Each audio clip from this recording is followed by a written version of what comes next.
لیکن وہ اس زمانے کی چیز گزر چکی. اب زمانہ ہے کہ صفحے سے اٹھ کر ہمیں جو ہے نا وہ ڈیجیٹل دور میں آنا ہے، اور ہم آ چکے ہیں. اب اس سے اگر کوئی کہے کہ میں جی آنکھیں بند کر کے بیٹھ جاؤں گا تو اس کی مثال ویسی ہے کہ وہ کبوتر کی طرح اپنی آنکھیں بند کر سکتا ہے، لیکن معاشرے سے ہم پیچھے ہٹ نہیں سکتے. معاشرے کی زبان آج اس کی زبان ہو چکی ہے ٹیکنالوجی، لیکن وہ ٹیکنالوجی کی زبان اب ہم سیکھیں گے جب ہم اس کو سمجھنا شروع کریں گے. اور ایسا نہیں ہے کہ ہم اس کو اگر سمجھیں تو ہم سمجھ نہیں سکتے، بلکہ بہت آسان چیزیں ہیں. جس طریقے سے آپ نے اس مختصر سے کورس میں 4 5 6 چیزیں سیکھی.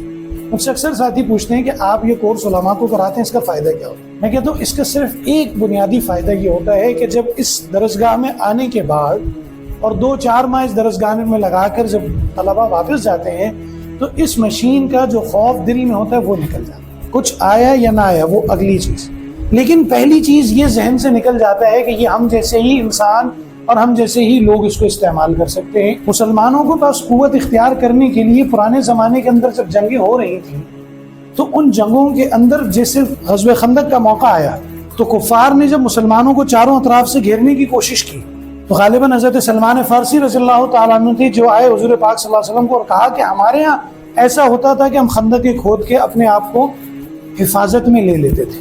تو اب یہ اس موقع کی ایک ترتیب تھی، ایک ترکیب تھی، ایک صلاحیت تھی جو استعمال کرنی تھی. تو حضور پاک صلی اللہ علیہ وسلم نے تمام صحابہ کرام کو کیا کہا کہ بھائی چلیں جی شروع ہو جائیں، اور اس خندق کو کھود کر ہم جب خندق کو کھودیں گے تو ہمارا کیا ہو جائے گا، اپنی حفاظت کے ایک اقدام کریں.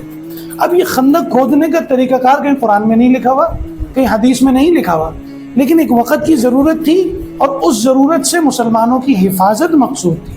تو حضور پاک صلی اللہ علیہ وسلم خود بھی صحابہ کرام کے ساتھ میدان میں آ گئے. اب سیرت کے یہ پہلو اگر ہم پڑھیں تو اس سیرت کے پہلو پڑھنے سے ہم نے محض ایک واقعہ نہیں پڑھنا ہے، بلکہ اس میں وہ چھپا ہوا پیغام ہمارے لیے ہے کہ اب ہم نے کیا کرنا ہے.